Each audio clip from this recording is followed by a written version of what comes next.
have been very good empirical validation of this framework. In the Paleolithic times, the world of hunter-gatherers, the equilibrium between population and resources was probably very similar to that for the animals. Basically, the limits were food, mortality by accident and violence, competition, disease, and competition for space with plant and animals. In the Neolithic times, so the second part, the food resources become more abundant and less of an issue except in times of famine.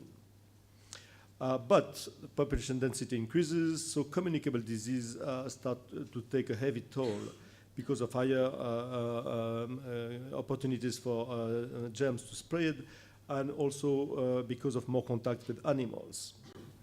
So the answer to this was probably to maximize even more fertility by universal and early marriage, and there was a lot of insistence in all the traditional societies to have early marriage for the women, and while still maintaining, of course, maintaining child survival with long breastfeeding durations and long birth intervals. Of course, there were wars and other positive checks, as Malthus would say, which will control fertility, if not in frequency, at least in scale, because wars have always existed even in Paleolithic populations. And of course, during this period as well, there were some attempts to regulate fertility sporadically through abortion, through infanticide. But this seems to have been very marginal. I mean, the main objective, and as mentioned by Etienne van der Waal, who studied those processes, was to get as high fertility as possible in order to balance the high mortality.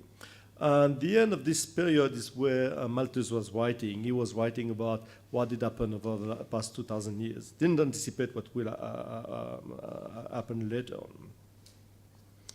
And with industrialization, we have seen it. Firstly, in Europe, there was some regulation with marriage. We don't know exactly when it started, but there was obviously a big phenomenon, very specific to Europe, not found anywhere else. And then we have seen it.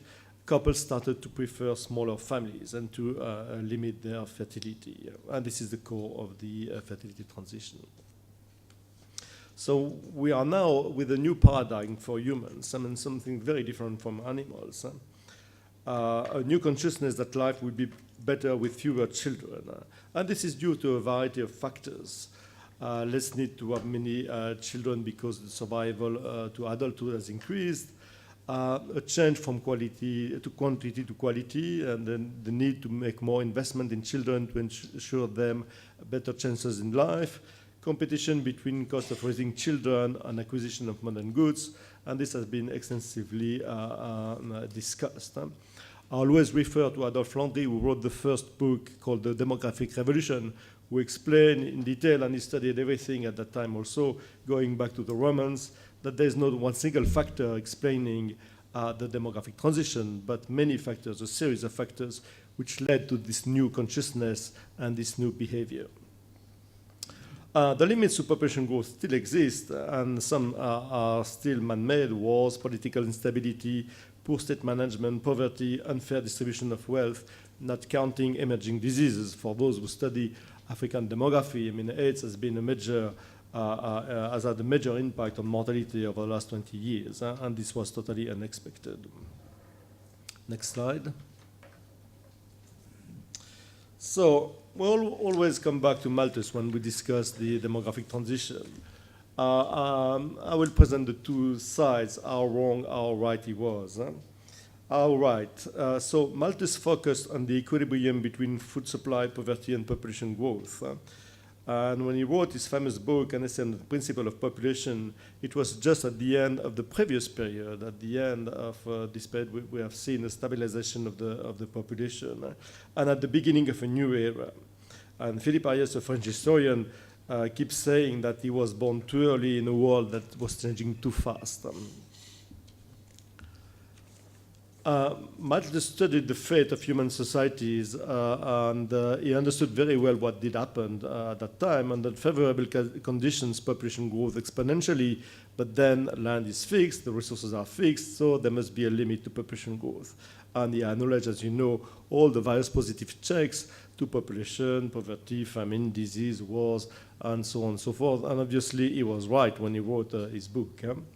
And also, he was a moralist. As you know, he was a clergyman and refused anything else than what he called the moral restraints, which meant abstinence and delayed marriage, the only methods of controlling fertility in Europe at that time, which were culturally acceptable. Next slide. Now, how wrong, I mean, you know, there have been debates from the beginning, how wrong was Malthus. And he was wrong in two ways, two main ways. First of all, he didn't anticipate the major innovations in agriculture.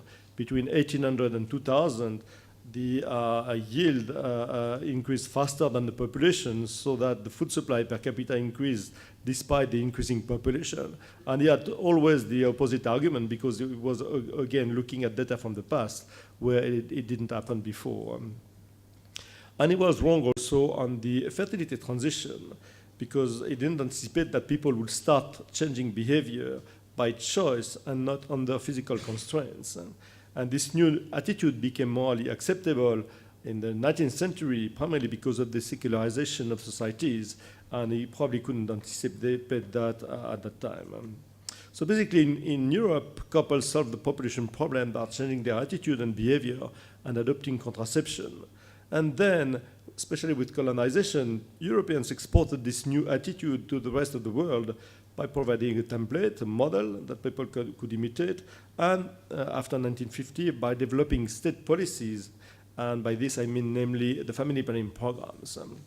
So even if the balance between population growth and resources was changed since Malthus, this doesn't mean that the constraints have all disappeared. Our world is still limited in space and resources.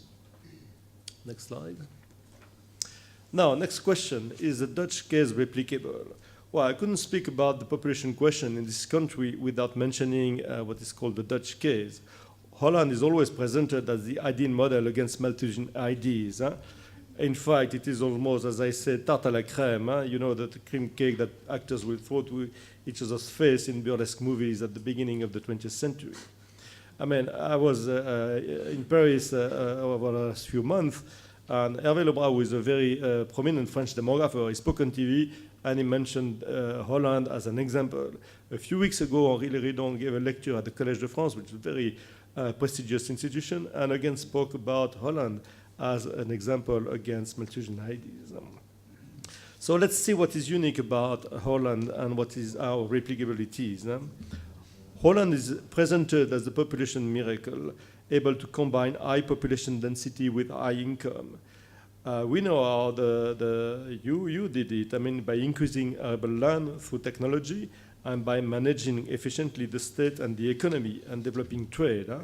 Those permitted population explosion on a very small amount of land. And in addition, and I will again go to what Tim was just saying, I mean, there's a political dimension to this. Holland was in fact a leader in liberalism, in economic development, in international trade, and is still a leader in democracy and permissiveness. And we learned recently, when talking about the second demographic transition, that Holland was again a leader. It's in Holland that the mean age at marriage for the women is the highest in Europe, and probably among the highest in the world. Now, how replicable is the Dutch case? Well, Holland is certainly outstanding, but doesn't mean that the Dutch case is replicable, and those are basic arguments. Holland has